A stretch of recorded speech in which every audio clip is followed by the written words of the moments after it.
Hello and welcome to the Importance of Soil Health presentation. My name is Siobhan Hart and I'll be your guide through this journey.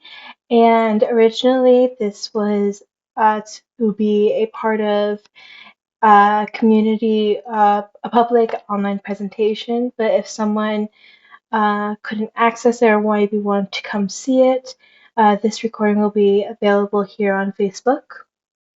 So let's get started on what this whole thing is going to be about. So I originally had started this presentation with an experiment. And so I'm just going to be going over this amazing organization that has made it possible for me to have this experiment, why I did this experiment, and going over my whole project and kind of connecting back. And then I'm just going to go through some acknowledgements and references. So NRCA was the program that I was actually able to do this whole experiment, and I'm so incredibly grateful for their help.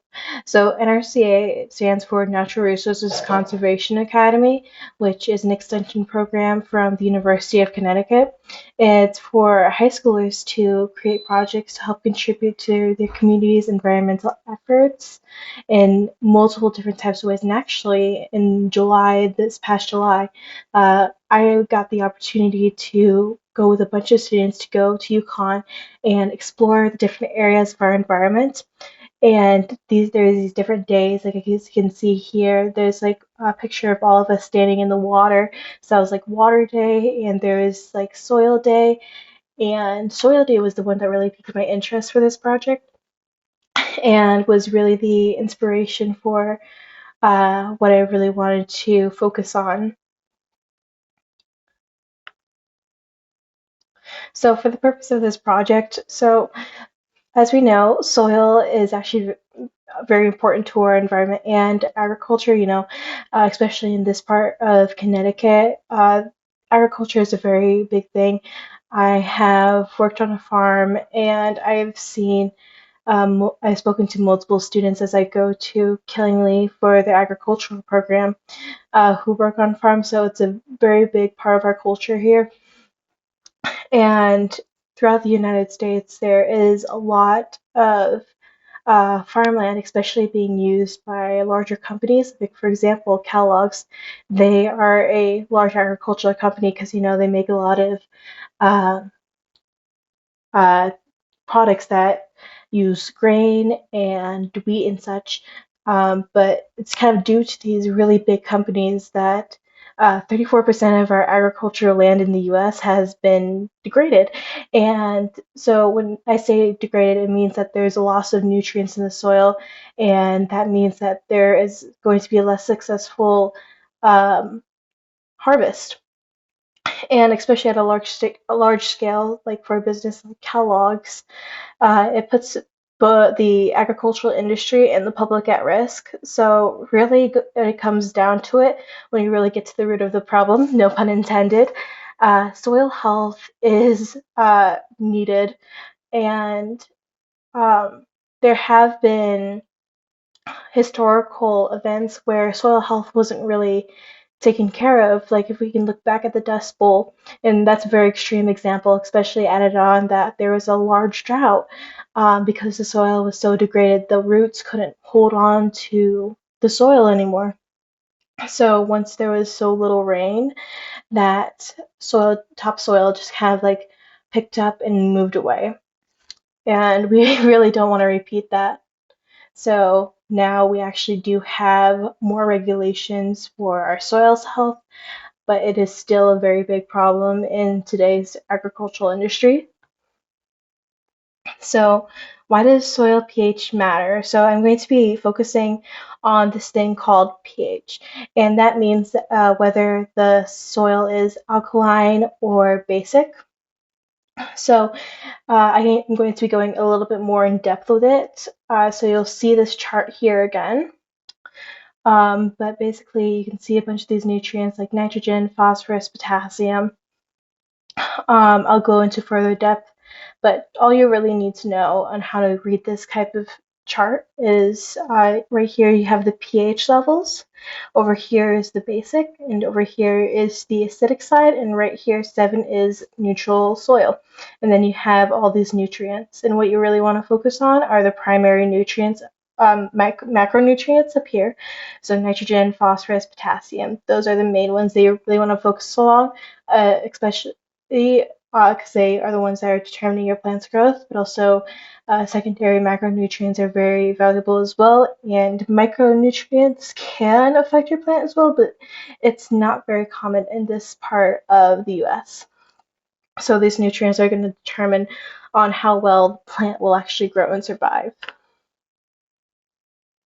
So my project was actually originally to see how the different amounts of nutrients in the soil can affect the nutritional content of the food that's being grown in it. So I actually originally only started off with bean plants, but then I realized that only beans were growing in the neutral part of the soil. So I kind of switched gears on my project and kind of focused on what type of soil nutrient content do plants like to germinate in. And what it means to germinate, for those of you who might not know, is mean when a plant, it's kind of like the very early stages of the plant's life. So really when the seed is kind of like sprouting and it's very small, it's not fully developed yet. So my driving question for this was how does different types of different levels of soil nutrients affect the plant's development? This experiment started on March 2nd, 2025 and ended on March 28th, 2025. And in order to change the soil pH levels, I kind of had to work with what I had, especially since I did have was kind of like working with what I knew best. I actually originally started out with limestone, but the limestone I was not limestone. Yeah, limestone. Lime. The lime that I was using was very old, and I had some other options. So I actually used sodium carbonate to increase the pH levels and sodium bisulfate to decrease the pH levels. And I used Killingley High School's Regional Agricultural Education Center um, growth chamber, and it's basically um, like this chamber you'll see later on, I think on the next slide, to provide a controlled environment. Um, and they provided the products to change the pH levels as well. So really getting into the materials. So for one, this is like what the environmental chamber looked like. You can see right here. These will change the lighting, the temperature, things like that. This is the exact model. And for seeds, I use melon, peas, wildflowers, and chard. And the reason why I did that is because they have different, think of it kind of as immunity to different types of environments and different types of soil, which will come into play later on. And just like how picky are they about the type of environment that they want to grow in. So to kind of like measure if to measure the exact like pH of the soil, um, again using um, the sodium carbonate to increase the pH levels and sodium bisulfate to decrease them, and to kind of like get the exact pH, I use this thing called a pH tester, which is right up here. And I would basically connect to an app on my Chromebook where I could get the exact pH and I can kind of track it as I change it. So that was very helpful. Um, then I used a ruler to kind of measure the growth of it. I used a seed storing tray like the one over here, and a beaker and some water to um, just provide the same amount of water each time. Each day that I was there, they were given 15 milliliters of water. And since I couldn't be at the school over the weekend, they would be given extra water, so 25 milliliters of water to kind of help tide them over. So my procedure. So the soil was separated into three equal parts, and the first one was tested originally from the potting soil. I didn't really have to change anything, and it actually had a neutral pH of 7.24. And the second one was altered to increase the pH to make it a more basic soil with a pH of 802. And the third part was made it more acidic and with a pH of 6.03. And I have changed the seed starter with some tape and kind of labeled basic, neutral, and acidic. And each type of soil was put into the respective sections. I also set the growth chamber to have same amount of light and temperature the plants would actually be grown in under normal circumstances. So as if these plants were just to be put in your garden during the time of the year.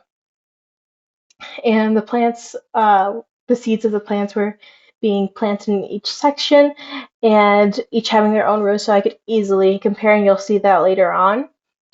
The tray was also put in the growth chamber, and every night the growth chamber would be turned on, and every morning it would be turned back on again.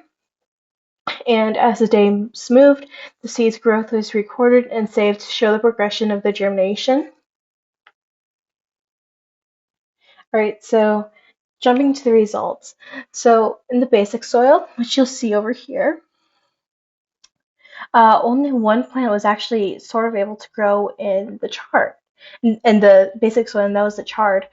And this actually makes sense because um, although preferring a more neutral pH, it can also tolerate a pH of about 8, which is kind of like where it was kind of about, but it only grew to 1/4 of an inch before it actually shriveled up, and this is due to lack of phosphorus. And you'll see that later on, as because very soon I'm going to be showing you some really cool things about the chart that I showed you earlier. And the neutral soil, the pea plants, the melon plants, wildflowers, as well as the chard, they actually did very well. And you'll see that later on. And the acidic soil, nothing grew. And I'll be getting into that very soon. So this is a chart focusing on the neutral soil. So you can see the progression of the growth of the different types of plants. And you can pause it right here if you want to take a closer look. So why did everything grow so well in the nutrient soil? So when you look at it, the neutral soil is a pH of about 7.24, and that's like the golden spot for soil pH. So as you can see, you have a bunch of these nutrients. As you can see, their lines are going thinner and thicker depending on like the pH.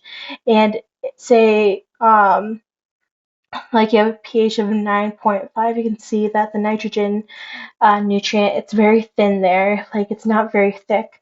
But as opposed to uh, the 7, you can see that it's very thick. That means that there's more of an abundant nutrient availability of nitrogen at a pH of 7 versus a pH of 9.5. So as you can see, I kind of boxed it right here to kind of show you where uh, that pH was, and you can see just the amount of nutrients. Like, look at how thick these lines are. That means there's such a rich nutrient availability. So, because of this availability of nutrients, the plants are able to grow extremely well. So, that's kind of like the spot for when you're gardening. You want to be around the pH of 7. So, going on to the basic soil. So, you know how I said there was a lack of phosphorus? So, the pH of the soil would be kind of like around here. And going up, you can see, especially focusing on the primary and macronutrients, that there's less phosphorus than there was with the pH of 7. And a lack of phosphorus means that it can stunt the plant's growth. So that's why it only grew so much before it eventually shriveled up and died. And I um, just found that very interesting because that was like the most resilient plant that I chose to put in there. It's not as like picky as the other plants, so that's why none of the other plants really grew in the basic soil. Moving on to the acidic, so nothing grew in the acidic, and as you can kind of see here, there's a lot less nutrients. Um, As you can see, there's less phosphorus, less potassium. Um, it's just not like a great pH to be at. And Connecticut soils are very acidic. So if nothing's really growing in your garden, it could be due to the fact that your soil is too pH, and we can get into it later, um, or very soon actually, on how to kind of change that. So again, how does this impact us? So like I said, connected soils are very strongly acidic with a pH of 4.5 to 5.5. And this can be a problem if you're trying to grow a garden, nothing's growing. So if you want to test your soil pH, there are tools and kits available at pretty much any store that offers gardening supplies. So Lowe's, Home Depot, Walmart, you can find them almost anywhere, and they can come in kind of two different forms. So there's kind of more of a lab kit right here.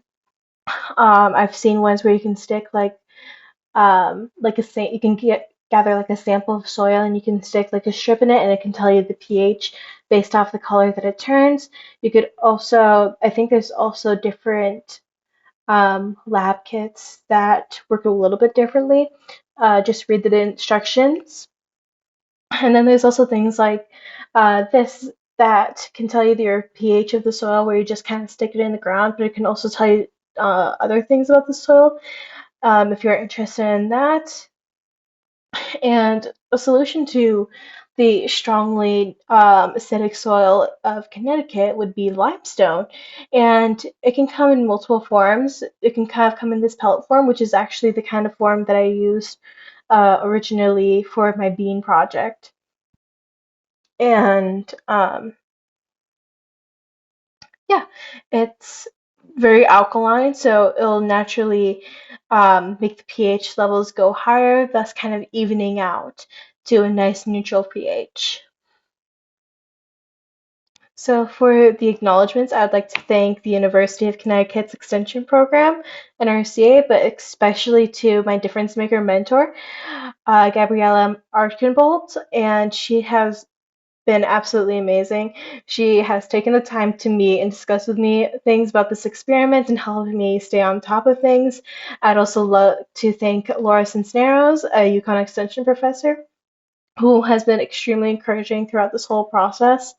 And I would also like to thank Killingly High School's Regional Agriculture Program for giving me the space and materials to be able to do this, especially to my SAE teacher, Ms. Lopez, who has stayed with me after school to this experiment and also has been extremely encouraging.